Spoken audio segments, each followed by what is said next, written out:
to all of you, all cadets and ANOs of all over the India. I myself, Pramod Nagre, NCC officer from Municipal High School and 21 Maharashtra Battalion, NCC, Wardha, Maharashtra. इस video के माध्यम से मैं आप सभी को जो cadet हैं, जो 21 जून है, इस साल कोविड-19 ये पेंडेमिक की वजह से पूरे विश्व में ये जो दिवस है अपना, वो मनाने का अलग तरीका एक भारत ने खोज रखा है। उसमें जो थीम है वो थीम ऐसे है कि yoga at home and yoga with your family, यानी कोई भी भीड़भाड़ न करते हुए, अपने कैडेट को एक जगह पे न बुलाते हुए, उन्होंने अपने घर में ही अपने फैमिली के साथ, नहीं तो सोशल डिस्टेंसिंग रखते हुए ये योगा करना है।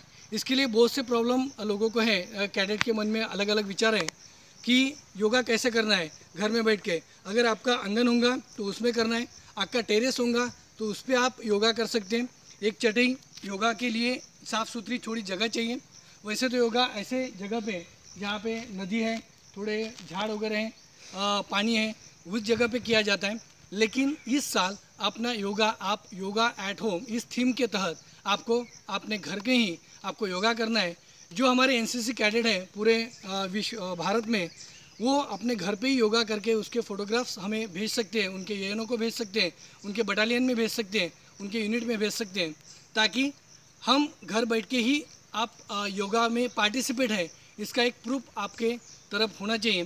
तो इस योगा और प्राणायाम के पहले आपका मन और शरीर ये स्वच्छ होना चाहिए, जो क्लीन होना चाहिए, जिसके तहत आपको नहाने के बाद ही योगा करना है।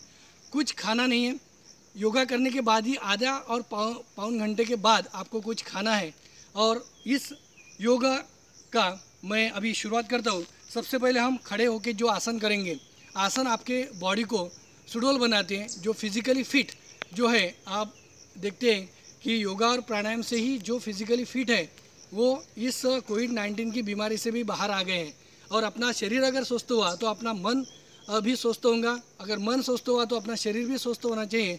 इसलिए ये जो आसन है ये बहुत महत्वपूर्ण है। इसका पहला आसन मैं करने जा रहा हूँ। आप सीधा खड़े हो जाइए, आपके दोनों हाथों को ऐसे लॉक कीजिए।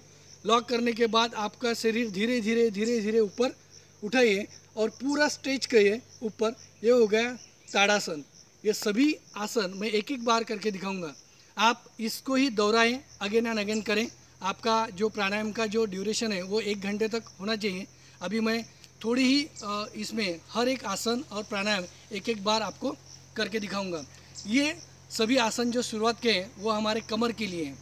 दूसरा जो आसन है वो है पादहस्तासन, जिसमें दोनों हाथ को आप सीधे थोड़ा पीछे बेंड हो जाइए और धीरे धीरे श्वास अपना छोड़ते हुए अपने पैर के अंगूठे जो है, टोज जो है, टचिंग योर टोज, और ये क्रिया आपको बार बार दोहरानी है। आपके शरीर के अनुसार आप 10 बार कर सकते हैं, 20 बार कर सकते हैं, और धीरे धीरे प्रैक्टिस बढ़ते हुए आप इस प्राणायाम अपने आसन को और प्राणायाम को बढ़ा सकते हैं।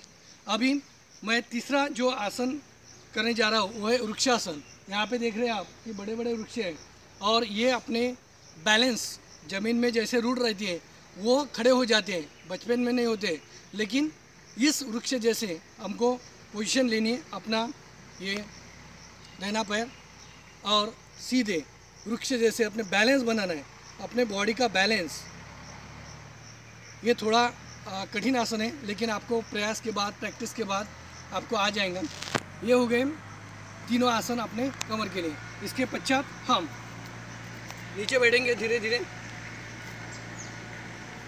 वज्रासन में बैठेंगे। वज्रासन में बैठेंगे। वज्रासन में ये जो अपने किसी किसी को कंफ्यूज होता है बैठने के लिए, ये जो आपके पैर हैं वो इस पे आप बैठें, सीधा बैठना है और आपके शरीर का बैलेंस सीधा रखना है। वज्रासन ये एकमात्र आसन ऐसा है कि जो आप खाने के बाद भी कर सकते हैं। बाकी जो आसन है आपको कुछ खाना नहीं है तभी करने, लेकिन वज्रासन आप खाने के बाद कर सकते हैं। ये अभी पेट के आसन बता रहा हूँ मैं। आपकी पैनक्रियाज जो होंगी, आपके डाइजेशन जो होगा वो अच्छे करने के लिए ये आसन कंटिन्यू आपको उपयुक्त है।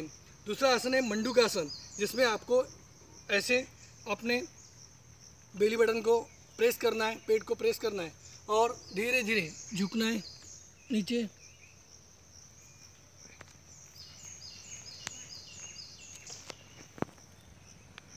उसके बाद है शेषिकासन। शेषिकासन में आपको दोनों हाथ को थोड़े पीछे लेके जाके अपना बेंड करना है शरीर, और धीरे धीरे श्वास छोड़ते हुए नीचे आना है। शेषिकासन यानी लाइक अ रैबिट, शेषिकासन ऐसे करना है। उसके पश्चात एक बालासन होता है, वो बहुत ही आसान आसन होता है, जिसके आप हाथ पीछे रखें और छोटे बच्चों के जैसे बस ऐसे करें। इसको बालासन, छोटा सा आसन है, आपके छोटे बच्चों को भी आप सिखा सकते हैं। बालासन आप कर सकते हैं, जिसका पेट खराब रहता है बार बार, तो उन्होंने ये आसन ज़्यादा करना है। इसलिए अभी मैं बताने जा रहा हूँ। पहले अपन ने कमर के आसन किए, फिर पेट के किए, अभी पीठ के, अपनी रीढ़ की हड्डी जो सीधी है। लैपटॉप कंप्यूटर की वजह से हम कंटिन्यू बहुत घंटे एक जगह पे बैठते हैं, इसलिए अपनी कमर थोड़ी दर्द करती है। बहुत जनों को सर्वाइकल प्रॉब्लम होते हैं। इस सभी पर एक उपाय है कि आप मकरासन, अपने दोनों हाथ को सपोर्ट दें, अपने यहाँ पे सपोर्ट दें, और धीरे धीरे एक एक पैर, धीरे धीरे एक एक पैर को यहाँ पे प्रेस करें। फिर दोनों पैर को, दोनों पैर, ये हो गया मकरासन। उसके बाद भुजंगासन। भुजंग यानी लाइक अ स्नेक, लाइक अ स्नेक, सांप जैसा अपने को यहाँ से कमर से पूरा नहीं उठना है। ये मेरे पैर देखो, पैर यहाँ पे टिके हुए ग्राउंड पे, ये पूरे कमर, ये भुजंगासन, भुजंग शरीर का अपने को ये होना है। इसका बहुत ही फ़ायदा पीठ के लिए, पीठ दर्द अगर होगा तो वो कम होगा। महिलाओं के लिए भी ये आसन उपयुक्त है, बच्चों के लिए भी उपयुक्त है। यह आसन आप कंटिन्यू कर सकते हैं, भुजंगासन। उसके बाद में हम आसन जो है वो आसन तो सभी छोटे बच्चे और बड़े भी कर सकते हैं, लेकिन प्राणायाम जो है वो प्राणायाम हम छोटे बच्चे से लेकर 90 ईयर्स का भी अगर रहा, 100 साल का भी रहा, तो वो भी प्राणायाम कर सकता है। जो आसन मैंने बताया वो आसन अपने बॉडी को सुडौल बनाते हैं, बॉडी को फिजिकली फिट बनाते हैं, लेकिन प्राणायाम की वजह से, प्राणायाम जो है वो अपने मन को अच्छा बनाते हैं। तो पहला प्राणायाम हम करने जा रहे हैं। थोड़ा रिलैक्स हो जाइए, रिलैक्स स्टेप आप कर सकते हैं। पैरों को इस तरह से क्लॉकवाइज एंटी क्लॉकवाइज घुमा सकते हैं। बीच बीच में आप बटरफ्लाई, जिसको बटरफ्लाई बोलते हैं, ऐसे जो तितली आसन, हिंदी में उसको तितली आसन कहता है, ये ऐसे पूरे, ये ऐसे कुछ दिनों बाद ये आपका यहाँ पे लगेगा और आवाज़ आएंगी, जिसको बटरफ्लाइज कहते हैं। ये ऐसा कर सकते हैं आप। थोड़े मैं एक्सरसाइज बता देता हूँ बीच बीच में। ये शोल्डर रोटेट, ये आपको करना है। फिर आपका जो गर्दन है वो भी आपको धीरे धीरे धीरे धीरे, किसी भी आसन से अगर आपका शरीर में तान तनाव हो रहा हो, अगर पेन हो रहा हो, तो वो आसन आपको कभी भी करना नहीं है, वो धीरे धीरे ही आपको बढ़ाना है। ज़बरदस्ती आपके शरीर के साथ नहीं करनी है। तो मैं पहले इसको सुखासन कहते हैं। ये भी आसन में आप बैठ सकते हैं प्राणायाम में। जिनको ऐसा बैठना है ऐसा भी बैठ सकते हैं, जो दोनों भी पैर ऐसे रख सकते हैं, पद्मासन, लोटस पोजीशन, ये भी आप कर सकते हैं। और इसमें आप पहला प्राणायाम जो आप करेंगे उसको पहला प्राणायाम जो अभी है वो है कपालभाति। कपालभाति प्राणायाम में हम अपने पेट को थोड़ा नीचे खींचकर श्वास को ये करेंगे। देखो अभी इस तरह से आवाज़ आएंगी, थोड़ी आपको आवाज़ दिखाता कैसे, थोड़ा आगे। स्ट्रोक होनी चाहिए।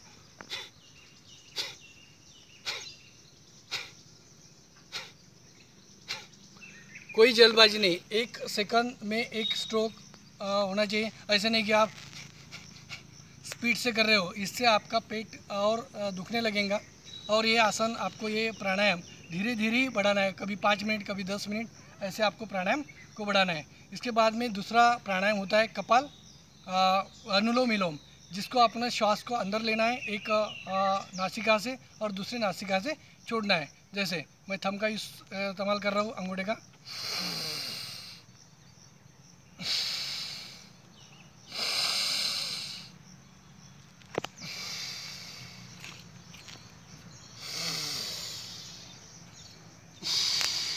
ऐसे आवाज़ आएंगी। पूरा खींचना है, थोड़ी देर रोक के रखना है और बाद में दूसरी नासिका से आपको छोड़ना है। इसको कहते हैं कपालभाति। तीसरा प्राणायाम मैं बताने जा रहा हूँ, उसको कहते हैं भ्रामरी प्राणायाम, जिसमें अपने थंब जो अंगूठे हैं उसके माध्यम से ये जो कर्ण की जो जिप रहती है, जिसको कवर भी कहते हैं अपन, ये लीड जो है, ये ढक्कन, वो बंद करना है, पूरा बंद करना है। और इसमें ऐसे अभी आवाज़ आएंगी भ्रामरी जैसी, देखो।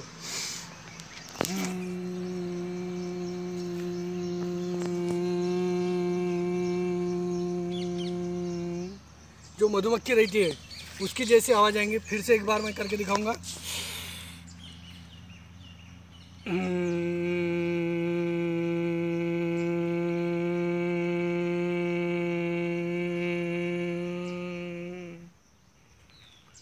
उसके पश्चात आपको ओम का भी उच्चारण कर सकते हैं अपन, गहरी सांस लेके ओम का उच्चारण आप कर सकते हैं। ज़्यादा मैं नहीं लूँगा क्योंकि इसमें अभी आपको 10, 20 और आधा घंटा आपको देना है हर रोज़। अभी लास्ट में एक पूरा अपना आसन हो गए, प्राणायाम हो गए। अब हम जो है थोड़े पीठ के आसन भी कर सकते हैं और शवासन, जिसको कहते हैं हम शवासन, कर सकते हैं। शवासन में आपको सीधे लेट जाना है, पूरा आपका मन बॉडी शांत रखनी है।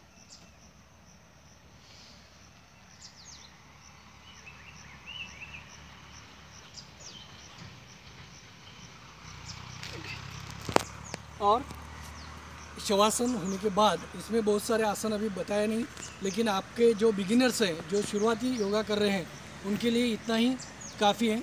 मैं एक सभी से एक रिक्वेस्ट और करूंगा कि आपने अगर योगा शुरू नहीं किया तो 21 तारीख से आप हर रोज़ योगा और प्राणायाम धीरे धीरे होते हुए 15 मिनट, 20 मिनट, आधा घंटा, 1 घंटा तक आप एक बढ़ा सकते हैं। आपके बच्चों को भी ये प्राणायाम सिखा सकते हैं और सभी कैडेट्स को मेरा कहना है कि उन्होंने तो ये व्यायाम करने हैं।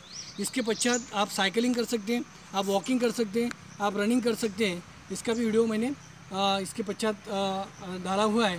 तो सभी देशवासियों से मेरी विनती है कि उन्होंने इस योगा डे पे आपके घर पे ही रह के अच्छे से योगा में पार्टिसिपेट होना है और आपका मन और शरीर सुदृढ़ बनाना है। जय हिंद।